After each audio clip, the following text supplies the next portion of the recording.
로마서 1장 2절. 복음에 이어지는 한 관계사절에서 바울은 복음을 구약에서 약속된 어떤 것이라고 추가적으로 정의한다. 로마서의 곳곳에서 볼 수 있는 바울 특유의 강조 형식으로 그는 하나님이 그의 아들 안에서 하시는 새로운 역사인 복음의 내용 3, 4절과 구약 사이의 연속성에 선을 긋는다. 동사 약속하다의 불필요한 군더더기 같은 미리를 덧붙임으로써 바울은 약속과 그 이행의 시간적 연속성을 강조하는 것이다. 그럼으로써 바울은 로마서에서 두 개의 핵심 주제가 될 것에 접근하는데 그 하나는 약속이요 또 하나는 하나님의 구원의 계시를 하나님의 종래의 목적과 사역에 접붙이는 일이다. 하나님이 복음 약속의 도구로 삼으신 선지자들 가운데는 통상 본래적인 의미의 선지자로 분류될 사람들 외에 모세와 다윗 같은 사람들이 포함된다. 루터가 지적했듯이 바울의 관점에서는 기록된 말씀은 전적으로 예언적이다. 성경이라는 말은 바울의 서신 가운데서도 오직 여기서만 나온다. 바울이 여기서 구약의 어떤 특정의 구절을 염두에 두고 있다고 보기는 어렵다. 그가 이 어구를 쓴 의도는 복음과 구약 사이에 유기적인 관계가 있다고 주장함으로써 그의 복음이 그가 새로 만들어낸 것이 아니냐고 묻는 의혹의 눈길을 가급적 피하려고 일반적이고 원칙적인 것이다. 3절 첫머리에 이 아들로 말하면 이라는 전치사구가 2절에 미리 약속하신에 걸리든 1절에 복음에 걸리든 그 의미는 매한가지다. 어느 쪽으로 하건 복음의 초점은 한 인격체인 하나님의 아들인 것이다. 하나님의 아들은 바울이 자주 쓰는 칭호는 아니지만 헨겔이 지적하듯이 중요한 곳들에서 쓰여 사용된 빈도에 비례하지 않는 중요성을 지닌다. 우리의 예상대로 이 칭호는 예수와 하나님의 유일무이하게 친밀한 관계에 초점을 맞추고 있다. 그의 아들에 관한 보다 상세한 기술이 3, 4절에 두 개의 병행적인 분사절로 나온다. 두 분사절의 밀접한 병행성은 두 절을 나란히 놓고 비교할 때 분명해진다. 육신으로는 성결의 영으로는 죽은 자의 부활에 근거하여 다윗의 씨에서 하나님의 권세 있는 아들로 나셨고 지명되셨으니 이 병행성과 더불어 바울에게만 유일하게 또는 이례적으로 나타나는 여러 어구로 인해 바울이 여기서 옛날의 어떤 전승을 인용 또는 번안하고 있을 가능성이 제기된다. 전승 자료의 이용은 바울의 다른 글들에서도 볼 수 있을 만큼 그 자체를 반대할 이유가 없으며 생명부지의 로마 교회와 어떤 공감대를 마련하기 위한 수단으로 아주 적절하기도 하다. 그렇지만 이 불확할 수밖에 없는 가설들로부터 주석의 결론을 도출하는 오류는 피해야 한다. 그렇다면 이 절의 의미는 바울과 그의 서신들을 배경으로 결정해야지 가설이 될 수밖에 없는 전승사를 배경으로 결정할 수는 없다. 첫 번째 분사절은 사람의 몸으로 오시는 하나님의 아들에 초점이 맞추어진다. 이 절은 아들의 선제를 전제로 한다. 바울의 성육신 언급이 얼마나 구체적이냐의 결정은 오셨다는 뜻의 단어 게노메논을 어떻게 해석하느냐에 달려있다. 이 단어는 일반적으로 나타라는 뜻으로 쓰지는 않지만 때로 이 뜻을 취할 수 있으며 혹자는 여기서 이 뜻으로 쓰인 것이라고 주장한다. 그러나 이것은 아마 이 동사의 지나친 확대 해석일 것이다.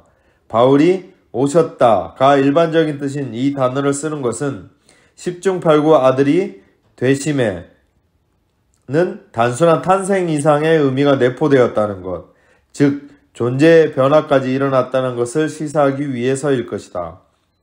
인생 무대로의 이 아들의 등장은 다윗의 씨에서로 수식되는데 이는 아들의 메시아 자격에 대한 분명한 언급이다.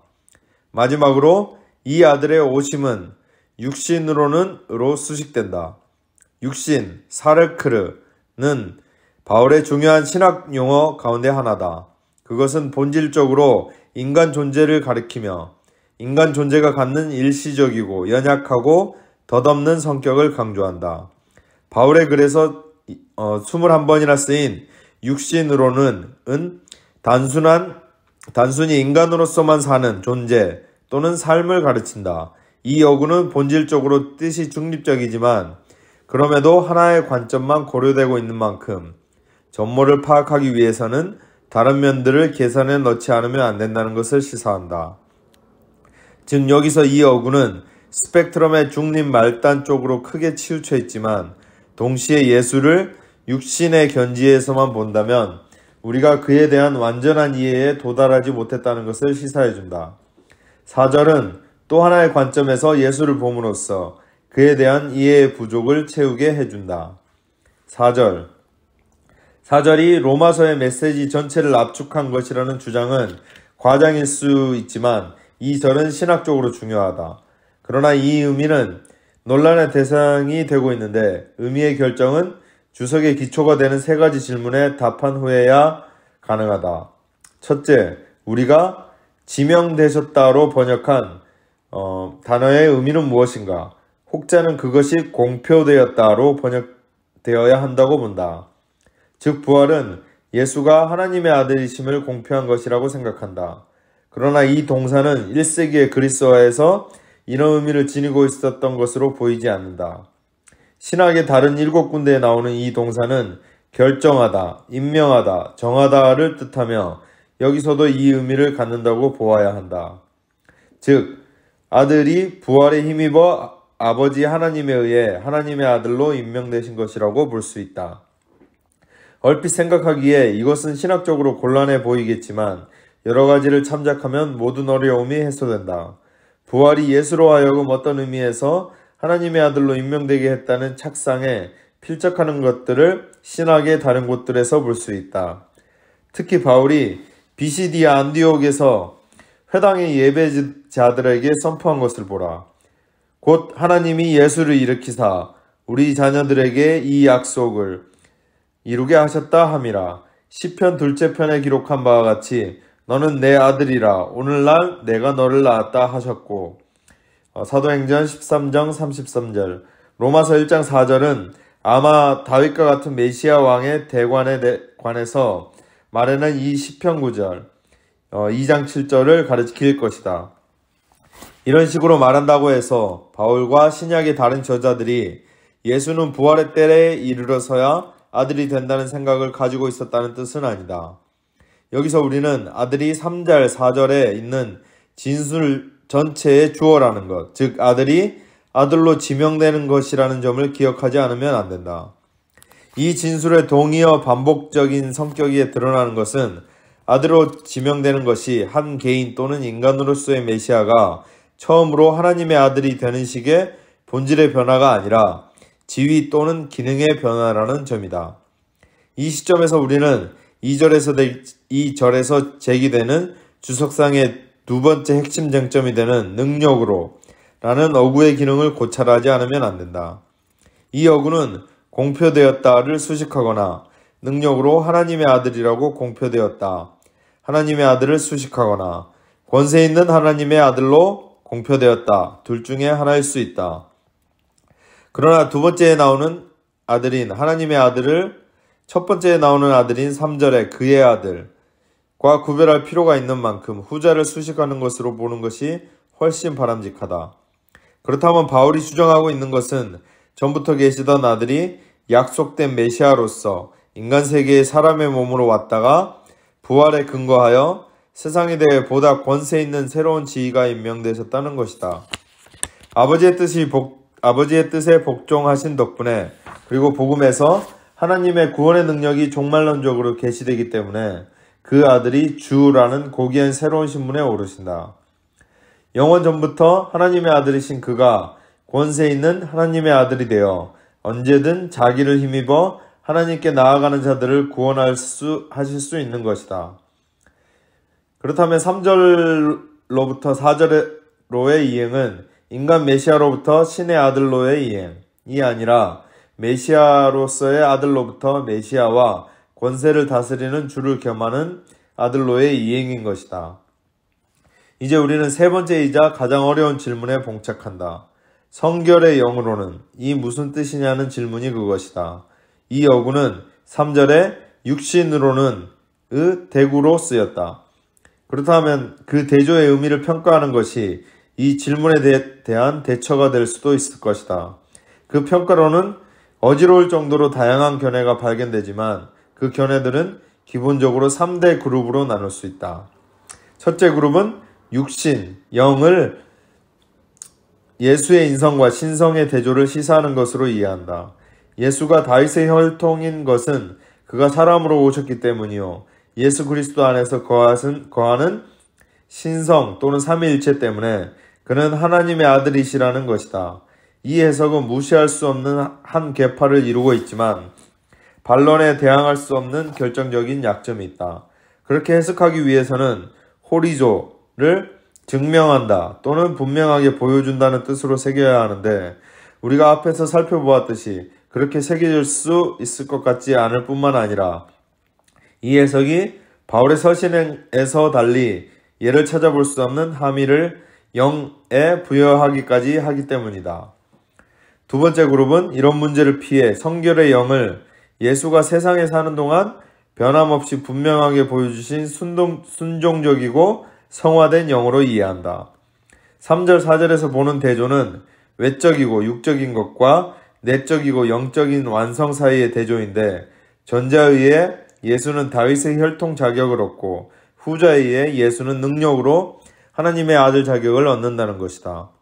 이 해석은 첫째 그룹의 해석보다 공격을 덜 받기는 하지만 육신 또는 영의 대조 어구에 그것이 바울의 글에서 아주 흔히 갖는 의미를 부여하지 않는다는 반론을 피하지 못한다.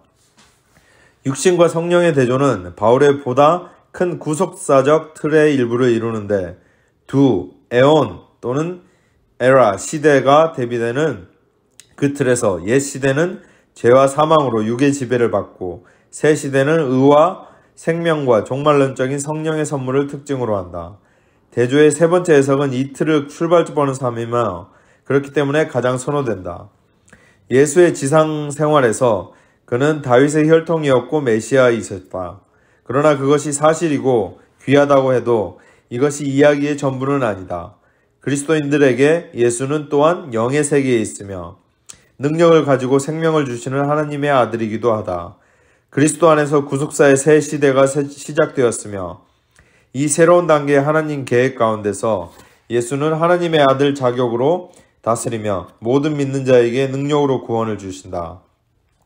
이 해석에 대한 주된 걸림돌은 신학에서 성결의 영이 성령에 관해 쓰인 적이 한 번도 없다는 점이다.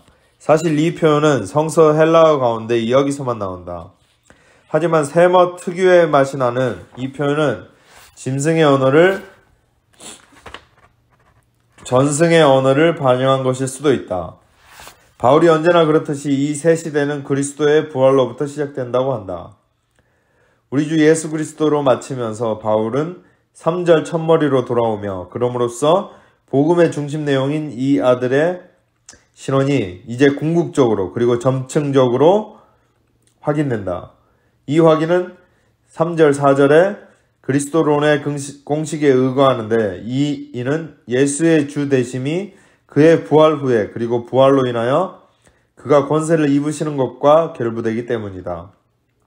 바울이 알기로 주는 예수의 우주적 통치권과 믿는 자의 주인 되시는 그의 지위를 다같이 나타내는 것으로 예수의 진정한 의의를 표현하는 최선의 단일칭호다.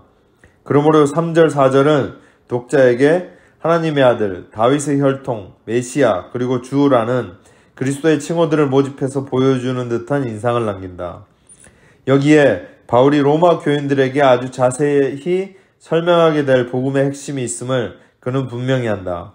바울과 로마 교인들과 관련된 문제들에서 분명 그리스도론이 제기되고 있지 않은 만큼 편지의 나머지 부분에서는 그리스도론 자체에 구체적인 관심을 기울이지 않는다. 그러나 3, 4절은 그리스도의 부활이 구속의 시대라는 새로운 시대의 도래를 알리는 것인 만큼 그의 위격과 상관없이 복음의 이해가 이루어질 수 없다는 것을 우리에게 상기시킨다.